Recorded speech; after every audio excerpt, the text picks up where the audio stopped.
L-Organizzazzjoni Internazzjonali Greenpeace ikklassifikat lil Malta fit-tieni post minn fost 30 pajjiż Ewropew għall-aħjar sistemi ta' trasport pubbliku, wieħed mill-fatturi ewlenin u li dan u bxejn għall poplu kollu, iżda minn barra hekk tqisu fatturi oħrajn. Fl-ewwel post ikklassifika s-Servizz Pubbliku tal-Lussemburgu li hu wkoll bl-aħlas waqt li warajna ġew l-Awstrija, il-Ġermanja, Ċipru u Spanja, il-Bulgarija spiċċat fil-qiegħ. Kien propju Gvern Laburista li minn Ottubru li għadda għamel it-trasport pubbliku bxejn għal kulħadd kif imwijat fil-manifest elettorali Malta flimkien. Preċedentament l-istess trattament kien beda jingħata lill-istudenti minn 18-il sena l fuq u lill-anzjani minn 75 sena u mbagħad minn 70 sena l fuq lura mill-budgets tal-2018 hawn. Sussegwentament minn Ottubru li għadda Malta saret it-tieni pajjiż fl-Unjoni Ewropea li offrit trasport pubbliku bl-aħlas fejn persuna li tuża tal-linja kuljum bdiet tifranka minn tal-inqas 390 euro fis-sena.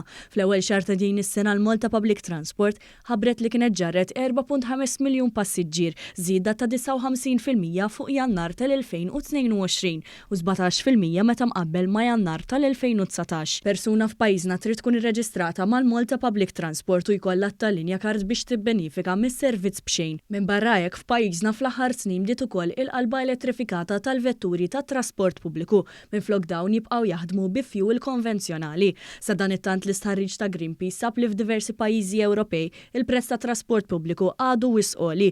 L-aktar bliet bit-trasport għoli huma Pariġi, Londra, Amsterdam u Dublin.